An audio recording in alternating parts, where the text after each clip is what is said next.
GRMB సమావేశం ముగిసింది. బనకచెర్లపై AP Telangana మధ్య వాడివేడిగా వాదనలు జరిగాయి. బనకచెర్ల గోదావరి అనుసంధాన ప్రాజెక్టుపై తెలంగాణ అభ్యంతరం తెలిపింది. ప్రాజెక్టు వివరాలను గోప్యంగా ఉంచడంపై తెలంగాణ అభ్యంతరం వ్యక్తం చేసింది. అలాగే గోదావరిపై నిర్మించిన 16 ప్రాజెక్టులను జీఆర్ఎంబీకి అప్పగించడంపై బోర్డులో చర్చించారు.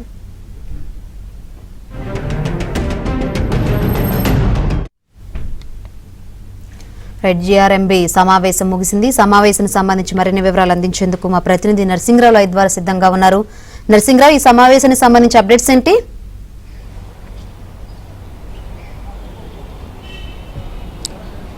ఎస్ శంకరి, ఈరోజు గోదావరి రివర్ మేనేజ్మెంట్ బోర్డు సమావేశము జలసౌధలో జరిగింది. దాదాపుగా 3 గంటల పాటు ఈ సమావేశం జరిగింది. దీనికి ఆంధ్రప్రదేశ్కు సంబంధించినటువంటి నీటిపారుదల శాఖ అధికారులు, అదేవిధంగా తెలంగాణ నుంచి కూడా ఈఎన్సీ, అదేవిధంగా నీటిపారుదల శాఖ కార్యదర్శి, ప్రధాన కార్యదర్శి రాహుల్ బొజ్జ కూడా ఈ సమావేశానికి హాజరయ్యారు.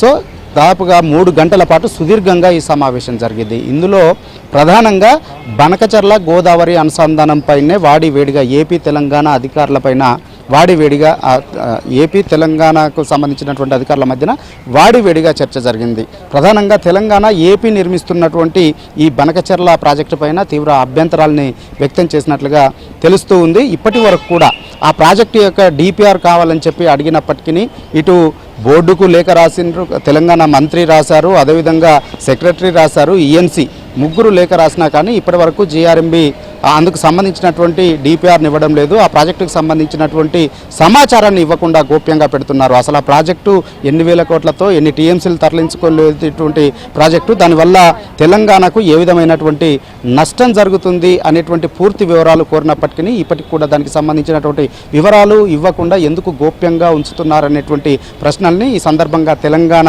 నీటిపారుదల శాఖ అధికారులు జీఆర్ఎంబీని నిలదీశారు. అయితే దీనికి ఏపీకి సంబంధించినటువంటి అధికారులు అయితే ఇప్పటి వరకు దానికి సంబంధించినటువంటి డిపిఆర్ ఇంకా ప్రాథమిక దశలోనే ఉంది. డిపిఆర్ సిద్ధం కాలేదు కాబట్టి ఆ వివరాలు ఇంకా అందించలేకపోతున్నాము. డిపిఆర్ సిద్ధమైన తర్వాత ఆ ప్రాజెక్టు సంబంధించినటువంటి కాస్ట్ దగ్గర నుంచి ఎంత నీరుని తీసుకుపోతున్నామనేటువంటి పూర్తి వివరాలని తెలియజేస్తామనేటువంటి మాటను ఆంధ్రప్రదేశ్కు సంబంధించినటువంటి నీటిపారుదల శాఖ అధికారులు చెప్పినట్లుగా తెలుస్తూ ఉంది. ఇక మరొక విషయంలో కూడా తీవ్ర అభ్యంతరాలని తెలంగాణ అధికారులు చెప్పినట్లుగా తెలుస్తూ ఉంది. జీఆర్ఎంబీ ముందు సమావేశాలు నిర్వహించేటప్పుడు ఎప్పుడు కూడా ఏపీ అధికారులను సంప్రదించిన తర్వాత, ఏపీ కన్సర్న్ చేసిన తర్వాతనే వాళ్ళు ఓకే అన్నటువంటి డేట్లకే సమావేశాలను నిర్వహిస్తున్నారు తప్ప ఎప్పుడు తెలంగాణ అధికారులను సంప్రదించడం లేదు. ఇక్కడ సమయం వీలు కుదురుతుందా లేదా అనేటువంటిది అడగకుండానే సమావేశాలు నిర్వహిస్తున్నారు.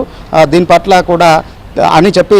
పట్ల కూడా తీవ్రంగా అభ్యంతరాలను వ్యక్తం చేసినట్లుగా తెలుస్తూ ఉంది. అయితే మరొకసారి నిర్వహించేటువంటి సమయంలో ఖచ్చితంగా తెలంగాణ అధికారులను కూడా సంప్రదించి వారి అభిప్రాయాలు తెలుసుకున్న తర్వాతనే ఇద్దరికి ఆమోదయోగ్యమైనటువంటి తేదీల్లోనే నిర్వహిస్తామని చెప్పి వారు హామీ ఇచ్చినట్లుగా తెలుస్తూ ఉంది. ఇక మరొక విషయంలో బోర్డు మెంబరు అజకేషన్ అని ఉంటారు. ఆ బోర్డు మెంబర్కు సంబంధించినటువంటి వ్యవహారం పైన తెలంగాణకు సంబంధించినటువంటి అధికారులు తీవ్ర అభ్యంతరాలని, ఆగ్రహాన్ని వ్యక్తం చేసినట్లుగా, నిరసనని వ్యక్తం చేసినట్లుగా తెలుస్తూ ఉంది.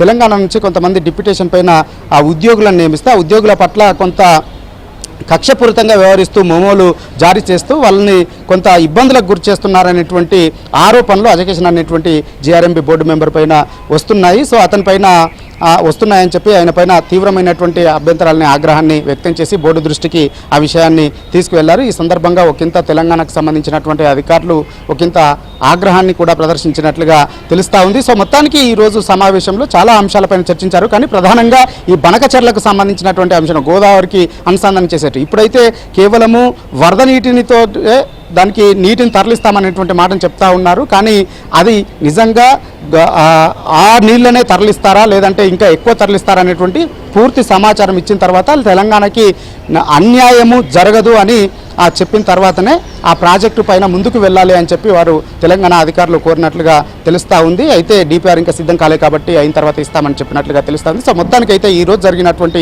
ఈ సమావేశము దాదాపుగా 3 గంటల పాటు వాడివేడిగా జరిగింది. ఇటు తెలంగాణ అధికారులు, అటు ఆంధ్రప్రదేశ్కు సంబంధించినటువంటి అధికారులు ఈ ప్రాజెక్టుల పైన ఎవరి వాదనని వారు బలంగా వినిపించారు. శంకర్.